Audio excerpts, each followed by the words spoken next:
Hey, welcome back to Louisville Live this morning. We are here with Dr. Eli Karam, and so you don't think that Meredith should be worried that her husband, no, I'm during just the break, saying, it's no, like, oh, I don't think there's a problem. Like Dr. Eli said, there's a lot more, there's a lot that we don't know, but if she's got some reason to feel suspicious, if it's something he's done or said in the past, or maybe he has met this coworker, or she has met this coworker, who knows? But if given nothing to go on and she's just feeling it, you can't guarantee. And if it said, Meredith was talking about, if you're working on projects and you're used to your husband doing that, but if he's spending a long amount of time on a project and he hadn't done that before, maybe you get a little suspicious. Yeah, right. Hey, taking phone calls, 502-276-2118. Do you have a relationship difficulty? Dr. Eli is here every Monday taking your questions. We got another email coming in, and this one, I believe, from Lisa. Lisa needs some help. So Julie, take it away. Lisa says, I do not like my fiance's friends. They're immature, and my fiance acts completely different when he's around them. I'm encouraging him to find some new couple friends who are in relationships so that we can do things together. He gets frustrated with me and says that I should leave him alone and worry about getting my own friends. Ouch. Please help. Okay, I think I want to slap him myself. Get that ring off. Yeah. That's not Toss that ring back. Get your own friends. Lisa, you didn't mention how old you were in the email, but I think this transition from singlehood to couplehood is really an important thing, and if your fiance has a lot of young friends that aren't in relationships themselves, they don't know what a relationship is like, much less balancing relationship with all these other priorities, including friends and work and whatever. So I think it is important to have couple friends when you get in a relationship, but it's also important to have a core group of friends that have followed you through your single life and your transition into marriage. But if they're real friends, they'll understand why this relationship is important to you. But it sounded like her fiance there had a negative reaction and wanted her to go and find some friends. Now I wonder, if he's going to say something, that's harsh, get your own friends. I wonder, does she have her own? I mean, is he saying get your own and he wants that to be separate? That doesn't sound okay to me. But if she doesn't have any, maybe he's saying you're depending too much. You have no one else but me, and we need to have other outlets. Is that? I think that's a good read on that. If she's projecting this need, or if she is doing everything, like I was talking about last week, her soul happiness rises and falls with her fiance, that's probably kind of a smothering feeling. So I think it's good to have your own friends. I think it's good to have couple friends. Right. Exactly. And it's always important when I'm working with couples and in premarital assessment, we talk about how much time do we need to have together versus apart.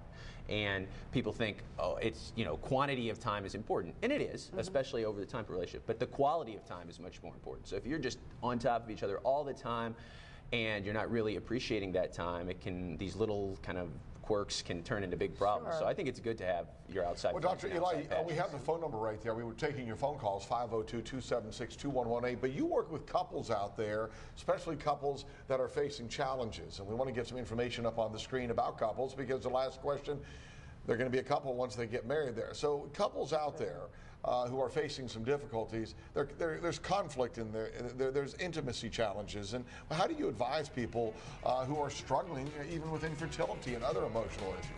Yeah, again, it's a dialogue, how to talk to your partner. This idea that we're going to be in a relationship and problems aren't going to arise, I mean, it's great if you have a low conflict marriage, but the reality is problems come up even for the best couples. It's important to learn how to dialogue about that early on.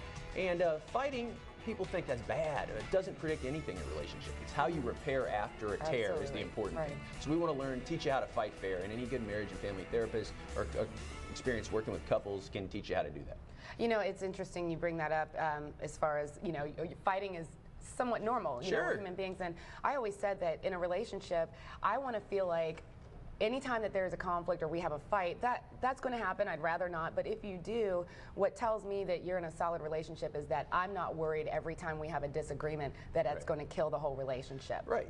We talk about safety in relationships, and we think of is my partner physically abusing me or emotional abuse. But this idea of commitment safety, is my partner going to bail on me every time we have a fight? And we know that's not good. So you're in a safe relationship. After the fight, you're going to calm down, you're going to come back, and you're going to work it out. Yeah. One thing a couple people have told me just in the last month or two, and I learned a story. One person actually got married, has 2 kids. They divorced many years ago, and they were married for like 8, 9 years. And she told me, well, I really didn't want to marry him, but I was walking down the aisle. There was so much pressure on my family and everybody to get married, get married, get married. And I wanted to marry him, but at the last minute I didn't. And she said I had to marry him. So, I mean, that pressure, when it gets down to the last week of that marriage or 72 hours, you just can't do a runaway bride when there's so much on the table. Oh, people do that all the time. It's that difference I was saying last week, kind of this catchphrase of sliding into something versus really making a decision, sliding versus deciding. And if we're pressured because our family likes them, we're getting to a certain age, all of our friends are married, we think we should be married, you know, we're saving on rent, something like that. Those are bad decisions. And as we were saying, Ricky Jones didn't agree last week, but marriage is important, and people delay I think getting married now because it's so important, but it's not something you should enter into lightly. So you got to make a good, informed decision. Well, we have an email from Sarah, and I think Sarah is she's not getting married, but Sarah is talking about the pressures of starting a family. Julie, I just turned 31 last week. For the last decade, I've had a lot of fun bar hopping down Baxter Avenue, meeting new people and hanging out with my friends. Many of these friends are now married and have started their families. Well, I seem to be stuck in the year 2000. The men I meet at bars are fun for a moment, but not someone I could see myself settling down with. Where can I find good men? Well, that's sort of what you said. Patience is a challenge, but you know she has to be patient. Yeah, and you gotta, Sarah, you gotta look. You gotta look at places where these men are, and if you don't want to do the bar scene anymore, don't look at bars. And as you're finding people in clubs, a lot of times we were talking about on the break, a lot of relationships develop out of a workplace. This mere exposure effect. You see people you like over time, repeated exposure to them. You know, you hit it off with them, and that has a lot of pros and cons. It's probably a whole different show, but yeah, you got to go to where you think the people are. Yeah. Okay. Before we go and let Dr. Eli go, you see Oprah here every night at 10:30. Yeah.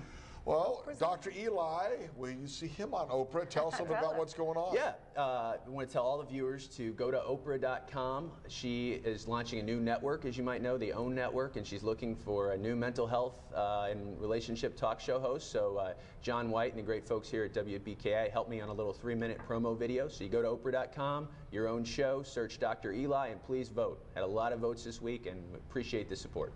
Do it, do it, do it. Yes. Oprah.com. Best of luck. You know what? That. You could be, if he goes to Oprah, you could be his first person to appear on. That's right. I'm going to use Julie to help me on Facebook. That's right. She's got a lot of friends on Facebook. Craig tends to think that, you know what, this is a whole different show. That's right. Save it. Craig, I know what I'm doing on my path to the one. We're out of time. We've heard it before. Dr. Eli, always good. This one right here, trouble. Live this morning. Dr. Eli with us every Monday.